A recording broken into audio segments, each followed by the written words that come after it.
Dreams without goals remain dreams, just dreams, and ultimately fuel disappointment. Dreams without goals, yearly goals, life goals, daily goals, monthly goals, hourly goals, minute by minute goals. Dreams without goals are just dreams, and they ultimately fuel disappointment. Goals on the road to achievement cannot be achieved without discipline and consistency. True desire in the heart for anything good is God's proof to you, sent beforehand to indicate that it's yours already.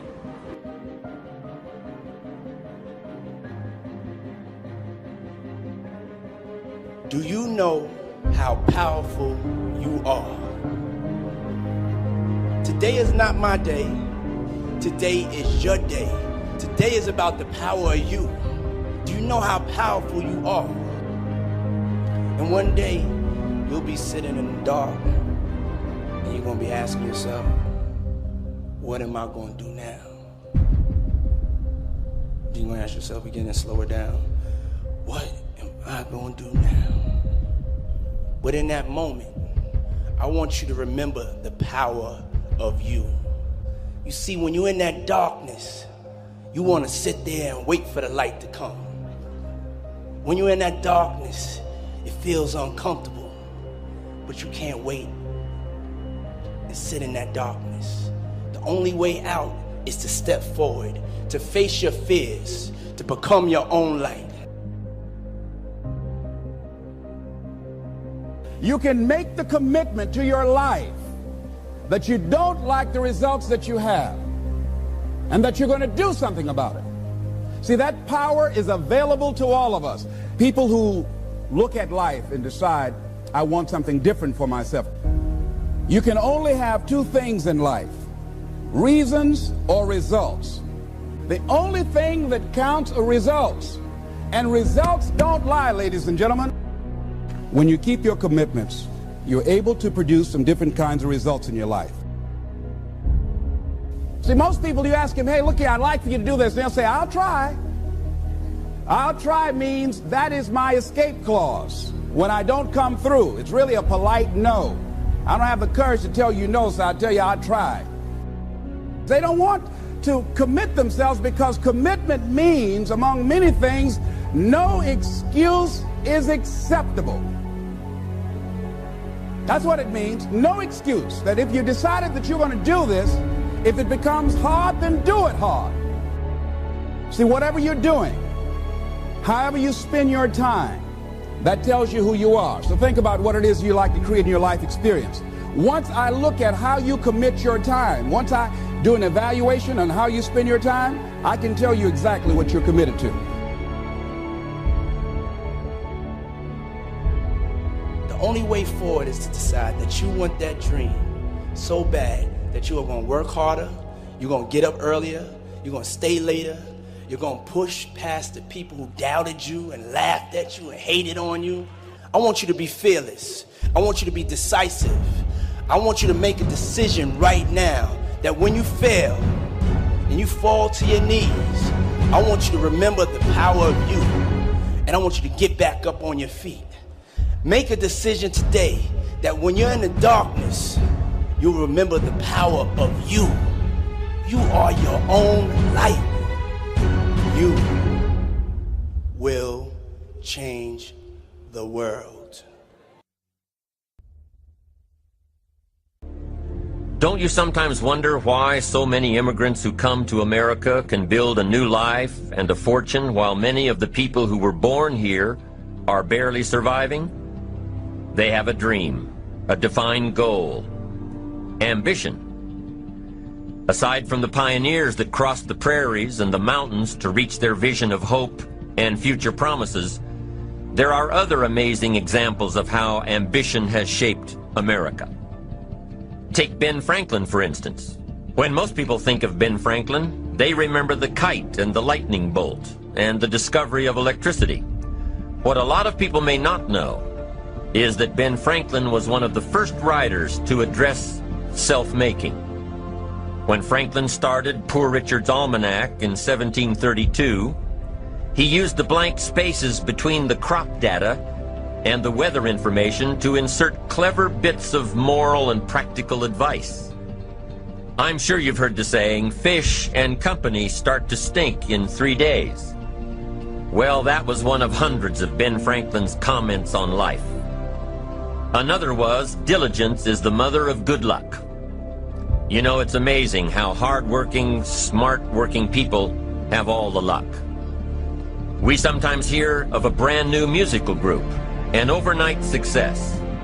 They must have been in the right place at the right time, knew the right people, had a friend to help them out. But if you've ever watched an interview with some of these folks, you'll probably hear that their overnight success took several years. Diligence is the mother of good luck. Now, in addition to these witticisms, Ben Franklin gave us 3 principles of success and ambition that have withstood the test of time. Number 1, happiness doesn't come from big pieces of great success, but from small advantages hammered out day by day. What Mr. Franklin is saying here is that we must be happy with what we've got when we're in pursuit of what we want. Too often we say, oh, I'll be happy when I just get that promotion. I'll be happy when I just land that contract. I'll be happy when I just have more money. I'll be happy when I just what? You won't be any happier when you reach your goals than you are right now. It just doesn't work that way. Abraham Lincoln said it best. He said, you'll be as happy as you make up your mind to be. Right now, whether you're on your way, whether you've already gotten there, you'll be as happy as you make up your mind to be now. Right now. Being happy on the way doesn't mean you can't aim for great things. After all, look at everything Franklin accomplished in his lifetime. It means that big achievements come one small advantage at a time. It means that you've got to enjoy the journey. It means that you must enjoy and take pride in your little accomplishments. It means enjoying who you are becoming in pursuit of your eager desire, every day, every single day. Ben Franklin's second principle said that life is plastic. Within each of us is the power to mold ourselves and mold our environment. It is up to each of us to begin this molding process with a final product in mind. And it is within our power to work it and form it every minute, every day, every month, every year. By using your mind and your abilities and your attitude to work a little each day on molding your life, you'll soon see how magnificent your power is to gain those small advantages each day, the little steps it takes to build up to success. Principle number 3, success is a pleasure. Success is a pleasure. If what you are doing today isn't satisfying, gratifying, guess what? You're really not successful. If you are not fulfilled with what you are doing today, you cannot possibly be successful. It doesn't matter how many worldly possessions you may have, how many cars, how many toys, how much money. If you're not happy with your life as it is, you cannot be successful. Now, I know that success is a relative term. It means different things to different people. To a school kid, success may mean a star on top of his latest test. To a homemaker, it probably means that she has a well-run household and a wonderful family. To an outside professional, it's most likely the thrill of closing a major contract, or the pride in accepting a performance bonus, or being named the top producing salesperson. But the one thing you will hear from everyone who is successful is that they are happy with who they are and what they are doing. They are happy, content, satisfied. Success is a pleasure. What have you done today that makes this day successful? Think about it and write it down. If at the end of the day you can jot down the things that have made it a good day, you will soon see patterns forming. This really is a good habit to get into. When you can see a pattern of pleasure, you'll know you're on the road to success. So take note of Mr. Franklin's 3 principles of success and ambition. Number 1, big achievements come one small advantage at a time. One step at a time, one day at a time. Number 2, you have the power to mold your life, to make it whatever you want, to shape it and reshape it. And number 3, success is measured through pleasure. This is the key one. Success is measured through pleasure. You've got to be happy along the way. You've got to learn to give yourself a pat on the back. Good job, you need to tell yourself. I'm proud of me today. You've got to be happy. You've got to learn to enjoy the process. These are really common sense ideas. They're practical. And William James agreed. He's another American great, one of the most notable philosophers and psychologists in our history. And he founded a philosophy called pragmatism. To be pragmatic is to be practical, to test the validity of a concept by its practical results, to actually question something and rate its usefulness by what it can do for you, to hear a method of doing something and figuring out if it's even worth your while. One of the issues Mr. James dealt with in his lifetime was, what does it mean to be a success, a significant person? After years of pondering this question, William James described success as a combination of 2 things. Number 1, an inner ideal which is followed persistently with courage. And number 2, outer achievement related to that ideal. Let's go back to number 1, an inner ideal which is followed persistently with courage. I take that to mean defining a goal and having the resolve to complete it. No matter what, I'll do it or die. Promise yourself you'll read the books until your skills change. Go to the seminars until you get a handle on it. Do it until it makes sense. Practice it until you've got it right. Don't give up until you get where you want to be, however long that is. Step by step, piece by piece, book by book, seminar by seminar, do it until. Go for it. Until is a very important word. It's magic.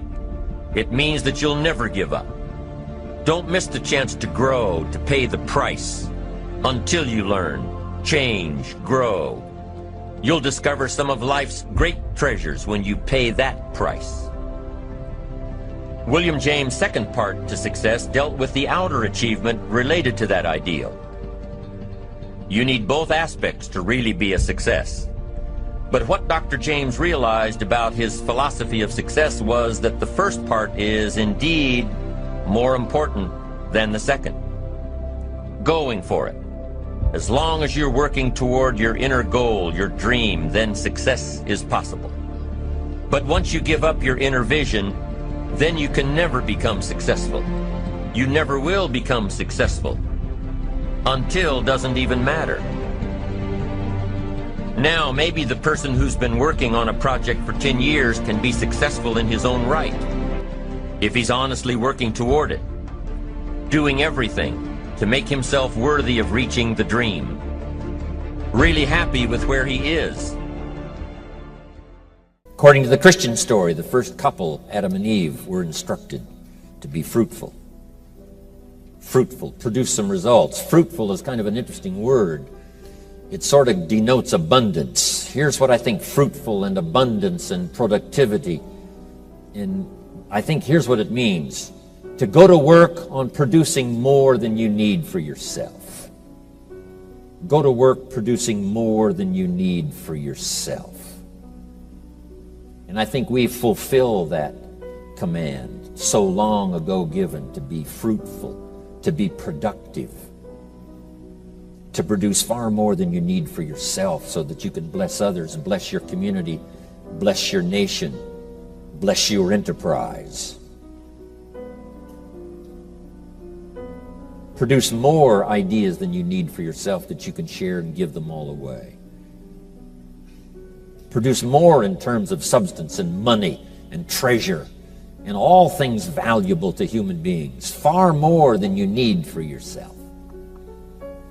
R.G. Letourneau's story, the man who built the big earth-moving machines, it was his goal to someday give away 90% of his income. Giving away far more than anyone could possibly imagine. Someone says, wow, 90% is an awful lot to give away. Well, you should have seen the 10% that was left. I mean, once abundance starts to come, once someone becomes incredibly productive, it's amazing what the numbers turn out to be. It's amazing what it finally totals. Incredible. So hopefully we'll have guidelines for you during this weekend so you can turn the response you've created already by being here, then the response by employing your mental activity and taking notes and putting all this through your mental processes so that you can create this kind of results when you leave here. Next, best way to make the most out of this weekend is just a few things. Number one, be thankful for what you already have. This looks like a pretty prosperous audience already. So we're already doing well, which is okay. But what if we could multiply the value of our productivity by 2, by 3, by 5, by 10? Would that be valuable? And the answer is yes, of course it would. But first of all, to have the mechanism or the inspiration or whatever it takes to really do extremely well, first you start with thanksgiving, to be thankful for what you already have. We have already solved the problem of necessity. In this room, we've probably already solved the problem of survival. So we're no longer concerned with just necessity and survival. We're perhaps beyond that. But now that we have gotten beyond that, no telling what else we can do, but first of all, let's be thankful for what we've accomplished up until now. The years that have brought me here and the experiences that have brought me here, starting with my parents who raised me, gave me an incredible foundation that's lasted me all of these years. And the mentors that I've met along the way, absolutely changing and revolutionizing my life, my income, my bank account, my future. All of that collectively has brought me here. I'm so grateful for the people, the association, for the ideas, for the chance to work and labor, produce myself. All of that brought me to this place this weekend. I'm grateful for it. For the countries we represent, where we have freedom, liberty. Make this note, it's one of the best for the day. These are extraordinary times. About 11 years ago, the walls came tumbling down in Germany. And it started a wave of democracy and freedom like the world hasn't ever seen before. It looked like communism was on the march for so many years, and the dark shadow of that political philosophy fell on so many countries that I visited even back in those early days. And now those shadows are beginning to flee away, and the light of democracy and freedom and capitalism is now the order of the day. And there's just a few old dictators left, and they will soon be gone. Here's the good news. In our lifetime, they will all be gone. That's an incredible thought to think. The dictators of the past will all be gone.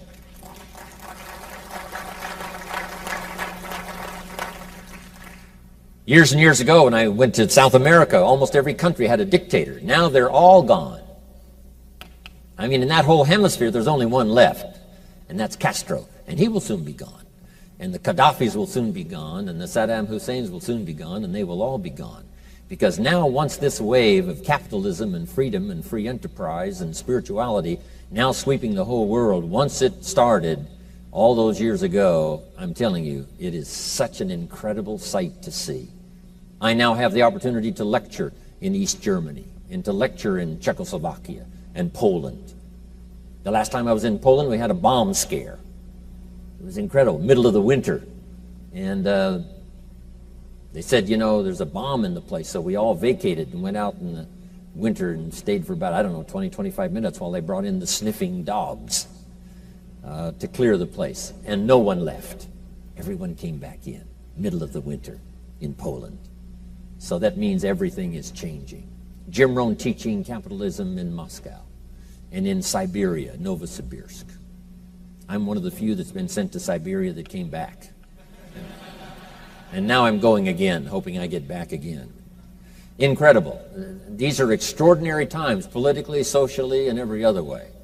There's never been anything like it in the history of the last 6,000 years of the human race. It's extraordinary. These are extraordinary times, politically, with freedom on the march, socially, economically, extraordinary times. So make this note, Jim Rohn's view of the 21st century, unprecedented opportunity, every field you can imagine, every endeavor you want to try, unprecedented opportunity. Of course, along with all the challenges that we've faced forever. But this is a new day. This is a new wave. This is a new scene nationally and for each of us personally. There's nothing like it. Unprecedented opportunity. Now here's number 2, the 21st century. Keen competition. It's called world competition now. Not just person to person, not company to company, not industry to industry. What happens on the other side of the world now greatly affects us on this side of the world. So it's a world game to play. This is one of our chances now to play the world game. I travel all over the world. I mean, it's incredible. I leave Los Angeles, 14 hours later, I'm in Tokyo. 5 meals, 3 movies, and you're there. I mean, this is easy stuff. I fly the Concorde, right? 3 hours, London, New York. These are extraordinary times. In about 10 days, I'll be down in South America, Argentina, Venezuela. Incredible. The jets fly everywhere. And then all night long, the jets fly to our countries, bringing us, goods and services and fruits and vegetables from anywhere in the world. It's unbelievable. These are extraordinary times. Unprecedented opportunity, but keen competition. So here's what you need now to really be successful in the 21st century. Number 1 is multiple skills. Hopefully we'll talk about some of those skills this weekend. Don't be caught now in the 21st century with just one skill. If you want to flourish, be fruitful. If you want to grow, produce more than you need for yourself. Learn more than one skill. This is also my perception now in traveling around the world. It would be useful to know more than one language. Learn more than one language. My father spoke German when I was a kid growing up, but he never taught me. My mother was English, but she also spoke French, but she never taught me.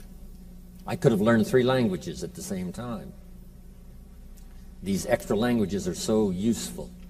I asked a teacher one time, how many languages can a child learn? Here's what she said, as many as you'll teach them. They don't lack capacity, they don't lack imagination, they certainly don't lack curiosity, they only lack a teacher. So if you think learning another language has sort of passed you by, make this note. Give it as a gift to your children. Another language, and then another language. When I lecture in the Scandinavian countries, they all speak several languages. I do my seminars in English because they can all understand English. In the Scandinavian countries, you're required to learn 4 languages during your educational process. 3 they assign and 1 you can choose. So when you finish the educational process in the Scandinavian countries, you now know 4 languages, which if you live in Europe is a great advantage. But it's a great advantage anywhere, learning that extra language. Some of my business colleagues that make mega millions every year, many of them speak more than 1 language, several languages. Michael Cole speaks, 7 languages. It's so much fun to travel around the world with Michael because he can talk to anybody, everybody. He knows all the languages. It's a gift to give to your children. Okay. So anyway, I said all that to say this. Oh, one more. Learn all the disciplines that make language and skills worthwhile. The disciplines of good health, the disciplines of staying vital. We'll talk about that just a little bit later. So that's your best advantage for the 21st century. So first of all, be thankful. Here's the next one now to make this weekend really powerful for you. Be eager to learn. And I hesitate to say that because, you wouldn't be here if you weren't eager to learn, to pay the price of time and money. And it wasn't the money that was really the expensive part for this weekend. It was the time. If you haven't made that note before, make it now. Time is more valuable than money. You can get more money, but you can't get more time. So to ask you for the price for the seminar, fairly modest, but to ask you for the price in time for the seminar, incredibly expensive. To ask me for 3 days, that's a heavyweight cost for me. But it's exactly the same for you. 3 days is a chunk of time. And so the biggest investment for this weekend is not the money. The biggest investment is the time. So here's what I want to happen. I want this investment to pay off for you, multiplied many times over. What will this seminar be worth? Not the price it costs to get in, and not really the price of time. It may be worth 1,000 times more than that. What if I tried to make the seminar worth just exactly what you paid? That would be difficult. But what if I tried to make it worth 1,000 times more than you paid? I'm telling you, that might be easier, because I'm inspired by ideas that have worked miracles in my life, and I want to share them with you. So I want you to be a lot richer when you walk out than when you walked in. So be eager to learn. Take good notes. No matter how well you do, no telling what else you can do. If you're mega rich, you might become super mega rich, right, after this weekend. We in the Millionaires Club often invite a billionaire to come talk to us.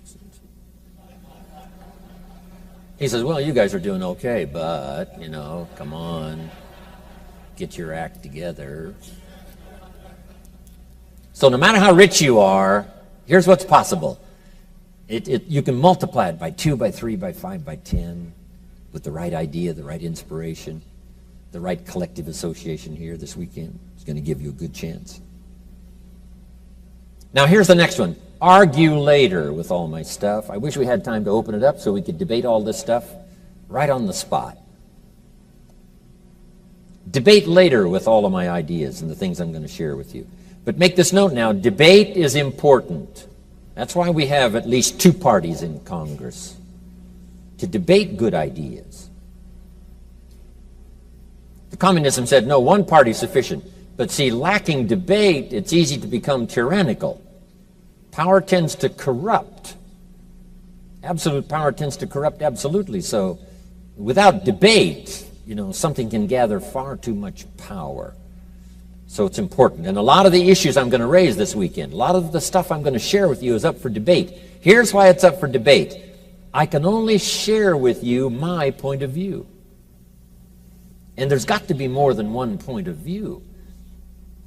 If I looked at something from over here and I said, here's what it looks like to me, and you were standing over there looking back this way at it, you would say, no, here's what it looks like to me.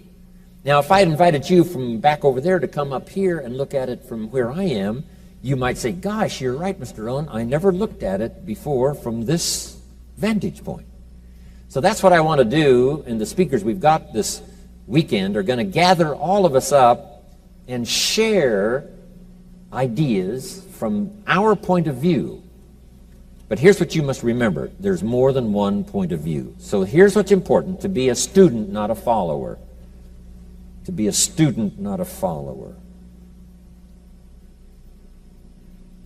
And part of being a student is to debate the ideas. Once you hear them, you say right or wrong.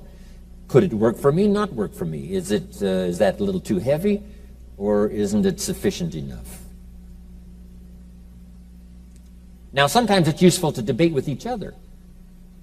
I'm a good debater, right? If I choose one side, I don't really care which side to choose. Just pick a side. Go for it. I remember a great debate I really heard. Someone in America was debating someone in Canada that held a little more liberal position. And the American was very conservative. And the American said, every man for himself.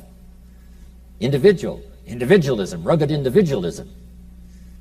And on the other side, the liberals said, well, yes, every man for himself, said the elephant as he danced among the chickens. I thought, hey, that's a pretty good point.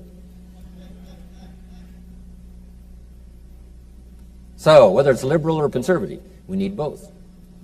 In America, the Declaration of Independence is America's great liberal document. And the Constitution of the United States is America's great conservative document. So it takes a bit of both. Okay. But to debate the idea, now if you can't debate with someone, here's what you must learn to do. Debate with yourself. Is it valuable or isn't it valuable? Is this idea I've heard a bit off track or is it on track? Would it be useful or not be useful? To debate the merits of trying it, to debate the merits of putting it into action.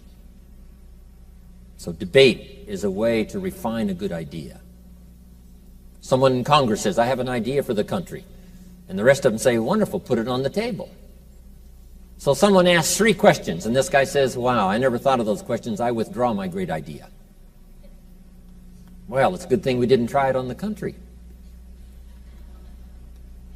So here's why we learn from multiple voices, but we don't become followers, we become students, and that is to refine ideas that can change our health, change our income, change our future, change everything for the better, make us more productive, to finally have far more in productivity than we need for ourselves. But eager to learn, exercise good debate. Now here's the last part to make this a valuable weekend, and that's to be a good listener. And I know that's not going to be easy. You know, most of our life is going on outside these 4 walls. You know, our business is out there, and our customers are out there, and, you know, the store we run is out there, and our children are out there, our family's out there, and our friends are out there. Everything, most of the things that involve our life are out there. So sometimes when the big part of our life that's going on out there, it's a little hard to sort of dismiss all of that for a while, put it in a place where you can just push it aside for just a little while and really listen intently and gather up the information. But I know you're going to do your best.